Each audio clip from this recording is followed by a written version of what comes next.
Major panchayat అధిక జనాభా ఉన్నటువంటి ఈ గ్రామంలో ఈరోజు తాగునీటి కోసం కటకటలాడుతున్న పరిస్థితి. ఇక్కడ చూసుకున్నట్లయితే వేల మంది జనాభా నివసించే ఈ గ్రామంలో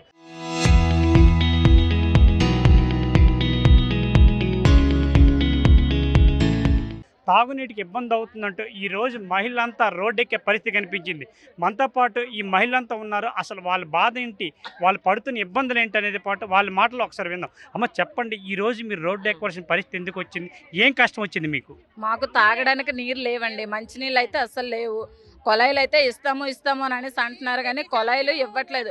ప్రతి సంవత్సరం ఓటుకి సంవత్సరము కొలాయిలు వేస్తామని కంపల్సరీగా చెప్తున్నారు, కానీ వేసేది లేదు, వచ్చేది లేదు. మాకైతే నీళ్ళ సమస్య ఉంది కాబట్టి మా నీళ్ళ సమస్య తీసివేయండి. మాకైతే కొలాయిలు కావాలి. ఈరోజు ప్రధానంగా ఎందుకమ్మా ఈ రోడ్డు ఎక్కవలసి వచ్చింది చెప్పండి. నీళ్ళ కోసమేనండి. మాకు నీళ్ళు లేవు. మాకు నీళ్ళు చాలా ఇబ్బంది అయిపోతుంది. తాగడానికి నీళ్ళు లేవు. చిన్నపిల్లలతో చాలా ఇబ్బంది అవుతుంది. మంచినీళ్ళు అయితే మాకు లేవు. మేము వచ్చేది ఏదైనా ఉందని అనేసి అంటే మంచినీళ్ళ కోసమే వచ్చాం కాబట్టి మాకు మంచినీళ్ళు అవసరం తీర్చండి. మీరు చెప్పండి బ్రదరు, అసలు ఎంతమంది జనాభా ఉంటారు, ఎప్పటి నుంచి ఇబ్బంది అయితే ఉంటుంది, ఈ సమస్య ఏమని మీరు డిమాండ్ కోరుకుంటున్నారు? సార్ మాది మేజర్ పంచాయతీ. విజయనగరం డిస్టిక్లో మండవకురుట అంటే మేజర్ పంచాయతీ అనమాట. 5,000 గడప ఉంది మా ఊర్లో. మేము చాలా సంవత్సరం నా చిన్నప్పటి నుంచి చూస్తున్నాను. కొలాయిలు వాటరు ఇప్పుడు వరకు కొలాయిల్లో మార్పు లేదు. ఎప్పుడు ఆ ఈదులోనే ఎక్కడో ఏదో ఊరి చివర ఉన్న ట్యాపల దగ్గర మేము మా ఆడవాళ్ళు, మా అమ్మలు, మా అక్కలు, మా చెల్లెళ్ళు అందరూ అక్కడికి వెళ్ళి నీరు పట్టుకుంటారు. ఆ నీరు కూడా బావిలో చూడండి, ఈ దృశ్యాలు చూడండి. ఈ బావిల్లో ఏ కప్ప ఏ క్షణంలో ఏ పాము చనిపోయినా ఆ నీళ్ళే మేము రాత్రి వచ్చిన నీళ్ళు మేము ఆ నీళ్ళే తాగవలసి వస్తుంది. అదేవిధంగా మా ట్యాంక్ కూడా శిథిలావస్థకు వచ్చింది. మేము అందుకు ఏ క్షణంలో ఆ ట్యాంక్ పడిపోతుందో తెలియదు. పడిపోయినప్పుడు ఎవరో వచ్చి చేస్తారనే కంటే ముందుగానే మేము అందరూ పెద్దల దృష్టికి తీసుకెళ్లాలని ఈ యొక్క కార్యక్రమం, ఈ ధర్నా చేయడం జరుగుతుంది. కావున పెద్దలు, మన డిప్యూటీ సీఎం గారు పవన్ కళ్యాణ్ గారు ఈ యొక్క సమస్యని పెద్ద సమస్యగా తీసుకొని మీరు మా ఊరికి ఇంటింటికి కొలాయిలు వచ్చే విధంగా జల్ జీవన్ ద్వారా మీరు ఇప్పించవలసిందిగా ఈ మేజర్ పంచాయతీ. అంతకుముందు శ్రీకాకుళం డిస్టిక్లోనే పెద్ద పంచాయతీ అంటే మండవకురుటి. మొత్తానికి మండవకురుటి అంటే పెద్ద పంచాయతీ. ఇక్కడ ఎంతోమంది నాయకులు అందరినీ చూసాము, కానీ ఇప్పటి వరకు మా సమస్య అనేది ఇప్పటి వరకు ఎవరు పరిష్కరించలేదు. సార్ మీ దృష్టికి మేము తీసుకెళ్తున్నాము. మేము జనసేన తరపున ఇంతకుముందు ఇచ్చేసాము. మీ సమస్యని మీ వరకు వెళ్ళవలసిందిగా మీ దృష్టికి తీసుకొచ్చి ఈ సమస్యని సామరస్యంగా మీరు పరిష్కరిస్తారని మా అందు దయ ఉంచి మా అమ్మలు, మా అక్కలు, మా చెల్లెలు అందరి తరపున నేను విన్నవించుకుంటున్నాను.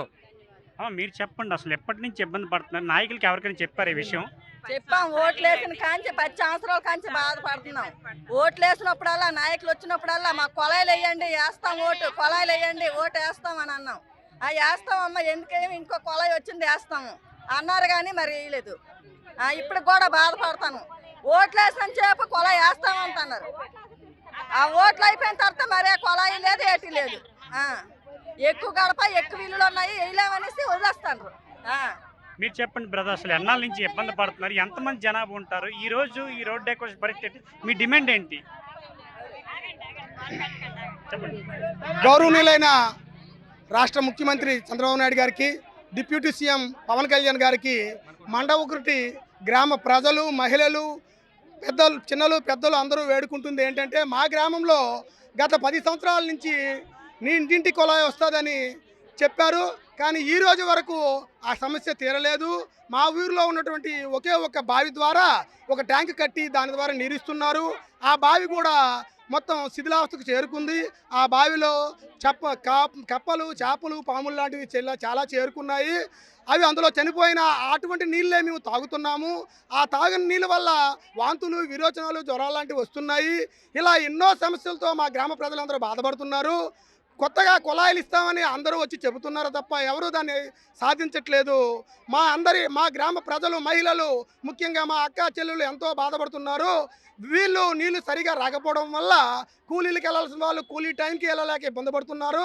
వాళ్ళ నుంచి వాళ్ళ పిల్లలు సరిగా స్కూల్కి వెళ్ళడానికి కూడా ఇబ్బంది పడుతున్నారు. ఇలాంటి ఇబ్బందులు చాలా ఉన్నాయి కనుక మా యందు దయ ఉంచి పెద్దలు, అధికారులు అందరూ మా గ్రామానికి ఇంటింటికి కొలాయి ఇస్తారని సవినయంగా ప్రార్థిస్తున్నాము. ఇది ఇలా చూసుకున్నట్లయితే ఏదైతే మేజర్ పంచాయతీ అయినటువంటి విజయనగరం జిల్లా సంతగడ్డి మండలం మండవకృతి గ్రామం అయితే ఉందో ఈ గ్రామంలో అధిక జనాభా కలిగినటువంటి ఈ గ్రామంలో చుక్క నీరైనా తాగునీరైనా లేక ఇబ్బంది పడుతున్న పరిస్థితి. అటువంటి క్రమంలో ఈరోజు ఎంతమంది నాయకులు చెప్పారు, ఎంతమందికి అధికారులు చెప్పారు కానీ మాకు తాగునీరు చాలా ఇబ్బంది అవుతున్నప్పటికి కూడానైతే ఇంతవరకు ఏ అధికారిక నాయకులు పట్టించుకోలేదంటూ ఈరోజు ఈ గ్రామంలో చూసుకున్నట్లయితే వందలాది మంది మహిళలు ఖాళీ బిందెలతో నిరసన తెలిపి ఈరోజు ర్యాలీ చేసే పరిస్థితి కనిపించింది. మాకు తక్షణమే నీళ్ళు ఇప్పించాలి, కావాలంటే అయితే మాత్రం రోడ్డు ఎక్కే పరిస్థితి కనిపించింది. అంతేకాకుండా ఏదైతే ఎలక్షన్ ముందైతే హామీలు ఇస్తున్నారో ఆ హామీలు అయితే నెరవేర్చట్లేదు, వస్తున్నారు ఓట్లు అయితే అడుగుతున్నారు తప్ప మాకు ఒక సమస్య తీరట్లేదు. ఏదైతే కొలాయిలు ఇప్పిస్తామో అన్నారో కొలాయిలు ఇంతవరకు లేదు, చాలా ఇబ్బంది పడుతుంది. ఇప్పుడు మంచినీటి కోసం అయితే ఏదో బావి నుంచి తెచ్చుకోవడానికి అయితే కిలోమీటర్ల పరిధి వెళ్ళి తెచ్చుకోవాల్సిన పరిస్థితి కనబడుతుంది. అందులో భాగంగా ఈరోజు చూసుకున్నట్లయితే అక్కడి నుంచి ఎక్కడి నుంచి తెచ్చుకుంటున్నారో అట్లా తేవడంతో లేట్ అవుతుంది, పనులు కూడా అతి వేగంగా వెళ్ళలేకపోతున్నాం, చేయలేకపోతున్నాం. దీనివల్ల మంచినీటికి చాలా ఇబ్బంది పడుతున్నాం. ఈ అధిక జనాభా ఉన్నట్టు ఈ గ్రామంలో మంచినీటి సమస్య ఉన్నప్పుడు కూడా ఏ అధికారి నాయకులు పట్టించుకోలేదు. దీనిపై అయితే మాత్రం తక్షణమే చర్యలు తీసుకోవాలంటూ ఈరోజు ఖాళీని బిందెలతో నిరసన చేసి ర్యాలీ చేసి అయితే మాత్రం రోడ్డెక్కి పరిస్థితి కనిపించింది. దీనిపై తక్షణమే యాక్షన్ తీసుకుని మాకు మంచినీటి సౌకర్యం కల్పించాలంటూ ఈరోజు మహిళా ఆందోళన చేసే పరిస్థితి కనిపించింది. సంతగడ్డి మండలం మండవ గ్రామం నుంచి సురేష్ RTV.